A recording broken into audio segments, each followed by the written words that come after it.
Buenas tardes.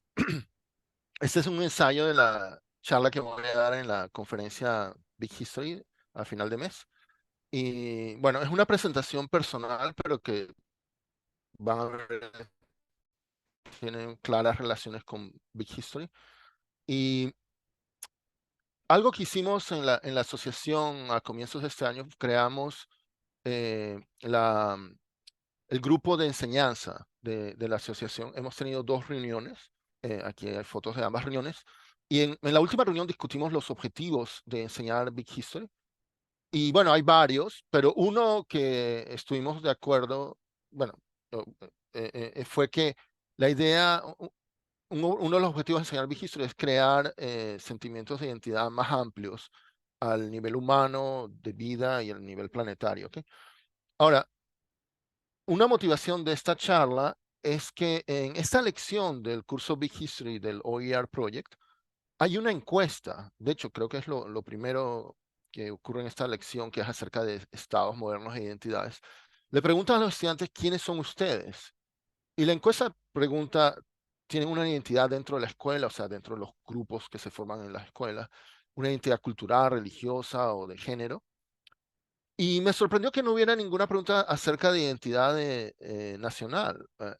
Y esto es en una lección que tiene como actividad, bueno, es de la formación del concepto de nacionalismo hace 250 años. Entonces, bueno, para que entiendan por qué para mí esto es importante, les voy a dar algo de mi background, de dónde vengo. Y bueno, nací en Perú y con mi familia emigramos a Venezuela cuando yo tenía 11 años. Y algo que ocurrió pocos días antes de emigrar fue que un tío me dijo, Gustavo, cuando cualquier cosa que hagas en Venezuela, estás representando al Perú, tienes que dejar el nombre del país bien en alto, haz bien todo. Y bueno, y yo, bueno, más que nada en el liceo, bueno, tenía mis amigos, etcétera, y bueno, siempre que me preguntaban, soy peruano, ¿no? Obvio. Pero algo curioso ocurrió, porque después de 5 años de estar en Venezuela, visitamos bueno, Navidad del 80 por primera vez Lima, y nuestros primos nos presentaron a sus amigos del vecindario, y lo primero que dijeron, sus primos venezolanos.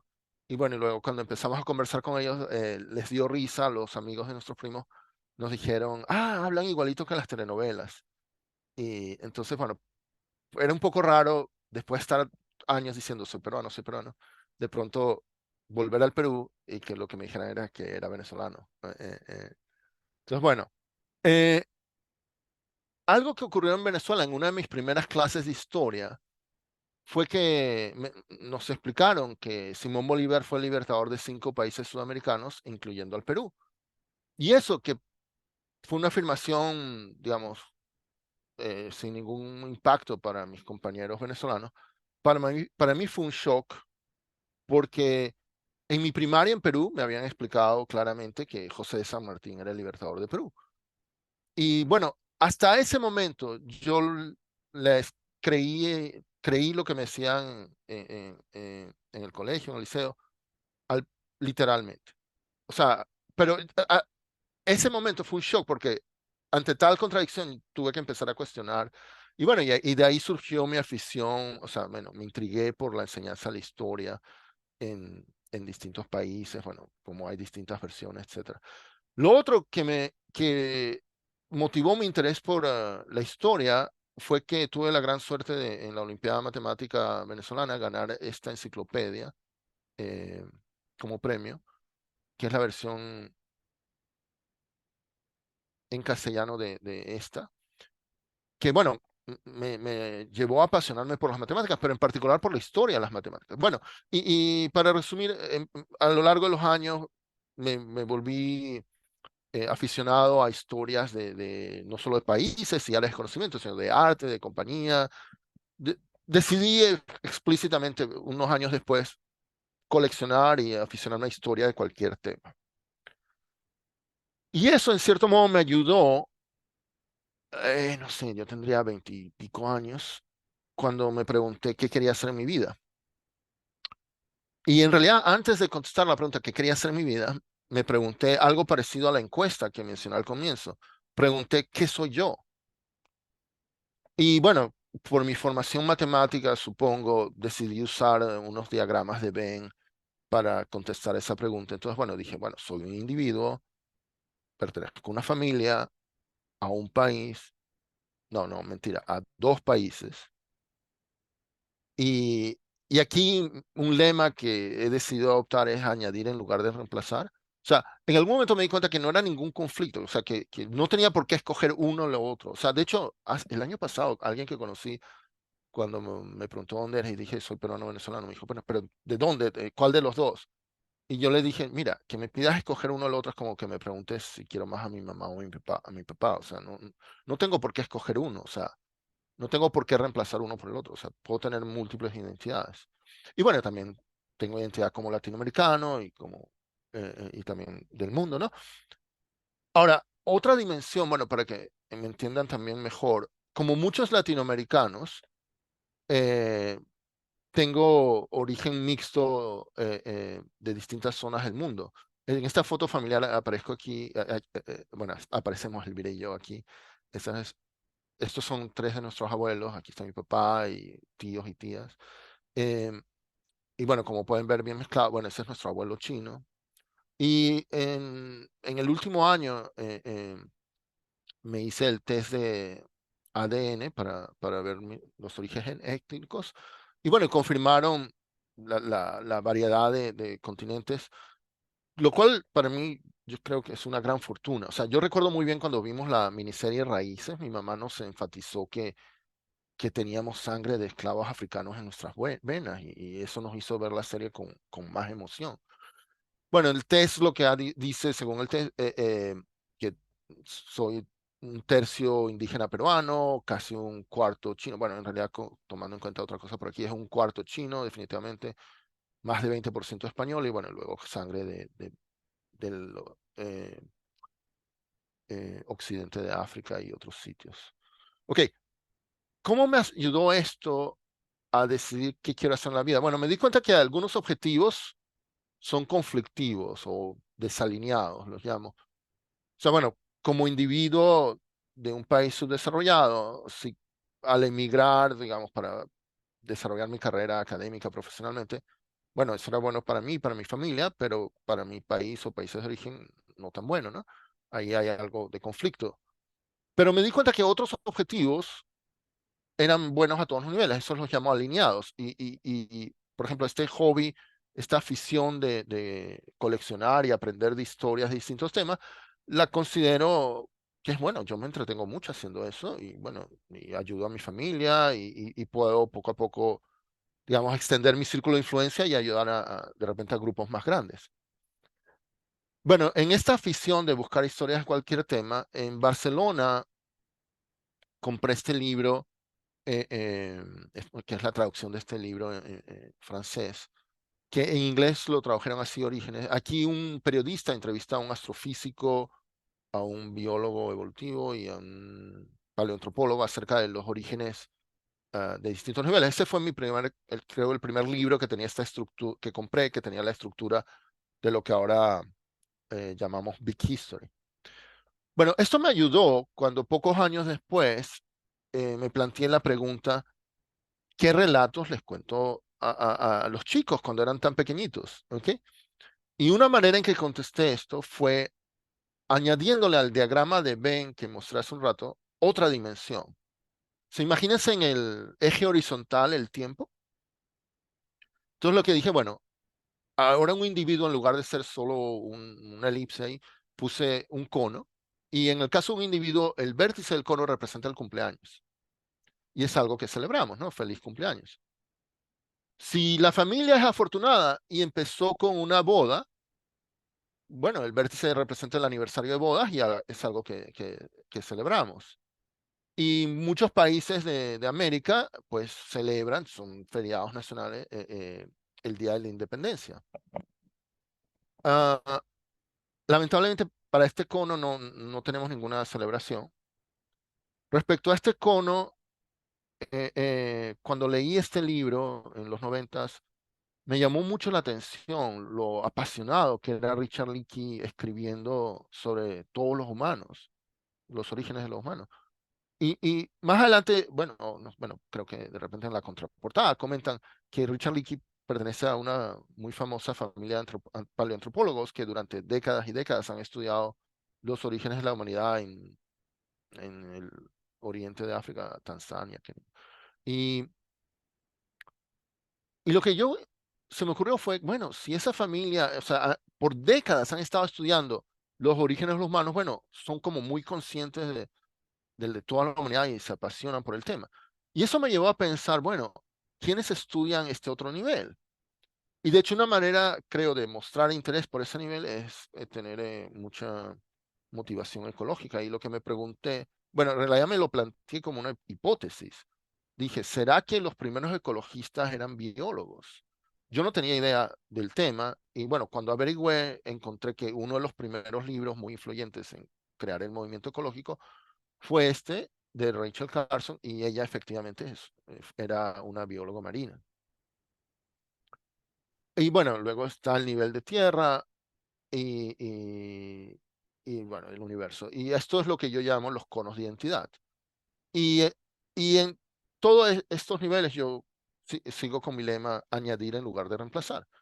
Entonces, respecto a qué relatos le cuento a mis hijos, me di cuenta, cuando son tan chiquitos y nos creen a los padres todo, uno tiene como un poder enorme, o sea, o una responsabilidad enorme que decirles. O sea, me di cuenta que yo podía enfatizar un cono en particular muchísimo y moldear su mente para que tuvieran ciertas creencias. O sea, me di cuenta, si yo quisiera que fueran vegetarianos, podría enfatizar este cono en particular y convencerlos a ser vegetarianos, pero me pareció arbitrario. O sea, también dije, bueno, pudiera convencerlos de eso. No sé cómo se llaman las personas que no comen vertebrados o las que no comen mamíferos. Pero bueno, lo que yo decidí fue que quería mostrarles más bien balanceadamente todos estos conos. Y una manera que se me ocurrió intentar hacerlo fue buscar libros infantiles que mostraran esto. Y recuerdo, llevaba poco tiempo usando Amazon allá por el 2001 y, y no conocía ni el nombre del autor ni el nombre del libro, solo puse algunas palabras clave. Y bueno, uno de los mejores libros que conseguí fue este, que fue publicado en el 97, o sea, yo lo compré años después. Tiene esa estructura, muestra imágenes de 4 sitios en el mundo, dice hoy, y luego uno de ellos en particular aquí resaltado, y luego va yendo hacia atrás, varios siglos, varios milenios, y luego más y más atrás, decenas de miles de años, millones de años, y bueno, y termina con el origen de la vida y el Big Bang. Eh, o sea, esto fue algo concreto que conseguí con todas esas ideas abstractas que tenía. Ahora, respecto a si les contaba o no el origen según la Biblia, lo que decidí fue contárselos, pero diciendo, mira, según la Biblia, este es la historia de la creación. Y la otra decía según los científicos. Y me acuerdo Roberto, el menor, muy pequeñito, cuando él comparando los dibujos nomás me dijo, bueno, pero se parecen, en fin, en fin. Eh, Ahora, ¿qué tiene que ver todo esto con Big History? En otro curso del OER Project, en el curso de World History, muy al comienzo hay un artículo de Bob Bain en que él introduce el tema de Big History y plantea esta pregunta: ¿umbrales de complejidad creciente o 4 movimientos? Y los umbrales de complejidad creciente, bueno, lo conocen la idea de David Christian, ¿no? Esta es la cronología que usamos en el curso Big History. Y lo de los 4 movimientos viene de un libro de Walter Álvarez que tiene este diagrama de Venn muy parecido al diagrama de Venn que mostré hace un rato. Ahora, tomando la idea de proyección gráfica, yo lo que pienso es que los conos de identidad integran ambos puntos de vista. O sea, la cronología es como una proyección mirando por el costado de los conos y el diagrama de Venn, bueno, es la base del cono. Entonces, por eso creo que este diagrama tridimensional integra ambos. Y esa es mi respuesta a la pregunta de Bob Bain. Entonces, creo que ahora me entienden por qué este pequeño diagrama ayuda a explicar este objetivo de Big History que mencioné al principio. Ahora, un comentario. Aquí hablo de identidades a nivel humano, de vida planetario. también, bueno, si uno va más extiende más, bueno, a nivel cósmico, y bueno, ahí uno pudiera plantear que hay relaciones con ese sentimiento oceánico de unidad con todo del que hablan cuando se habla de misticismo o experiencias místicas, experiencias religiosas, pero bueno, eso es tema quizá para otra charla. Ahora quiero terminar contándoles progresos que he hecho en cuanto a el artículo que he publicado en el Journal de cómo poner en práctica lo que propuse en la charla del año pasado, bueno, en mi primera charla del año pasado, en el cual explicaba que proponía hacer algo respecto a esta gran desigualdad de que hay gente que tiene acceso a muy buenas colecciones de libros y muchos no. Y en cuanto a esto, bueno, muy buenas colecciones de libros se puede interpretar de muchas maneras, pero quiero una interpretación que ahora quiero enfatizar es esta, que en los países desarrollados, una biblioteca así en un colegio de primaria se da por sentado. O sea, nadie le llama la atención que hay algo así.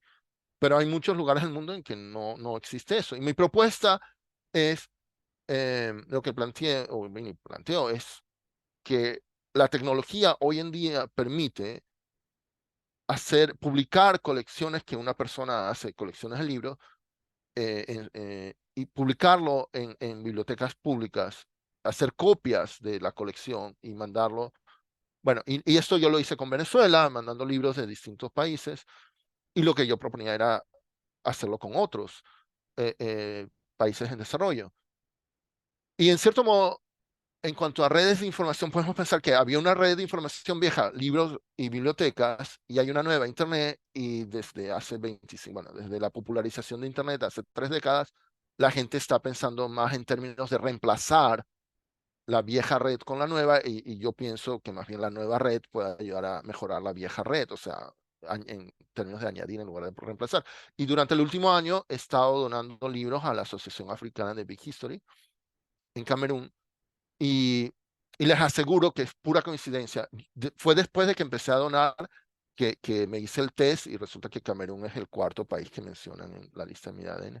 Bueno, aquí están algunos de los libros que he mandado. Bueno, estos son acerca de todos estos niveles, luego algunos acerca del nivel del universo, de la Tierra, de la vida y los humanos. Ahora, en esta foto, no sé si notan este bracito, esa es una hija de Eric Astera. Aquí aparece ella con este libro, que bueno, sobre este cono.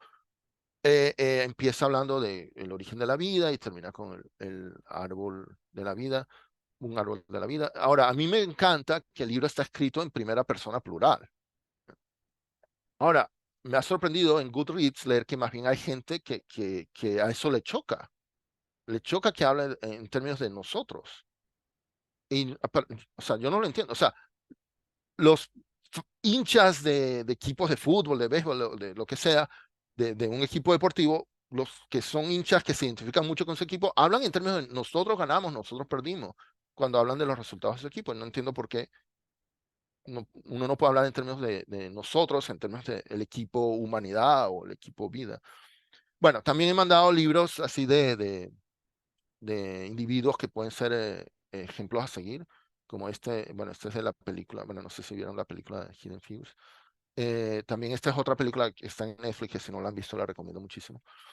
Esta es una foto más reciente de cuando llegaron unos libros infantiles. Ese que tiene Astera es parte de esta colección. Este que tiene el niño es parte de esta otra colección. Y entonces, bueno, pueden ver cómo esta idea la llevó a la práctica para tratar de crear identidades más amplias. Ahora quiero terminar haciéndoles escuchar un audio. Those books for the little children, like perhaps The Hidden Figure,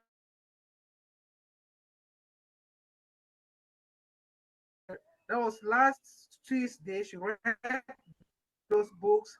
She called two of my neighbors' children. They were reading and they were enjoying the books, good pictures and good information. In fact, those books are really good. She's really enjoying the books, actually. Yeah. Okay, so if you want more copies to have that in several schools, let me know. Okay? The children are free to come sign out books, go read them at home, and then return them back to school. It's always in the school library. The school founders saw it wise with us to share the ideas. The children love the books. Actually, I want to about the universe as well as the story of dinosaurs. They love reading those books so much, and they always return back to me asking for some clarifications about how the story of the dinosaurs, how the species are like. The books, we think that as we're going to go in this July in the orphanage school around Dimako, we will equally share those books there with the orphans and let them know a little hidden ideas about the world and the books and about the history where we are. In as much as that is concerned, we will actually need more books because we need to go to more schools so that the books could be extending.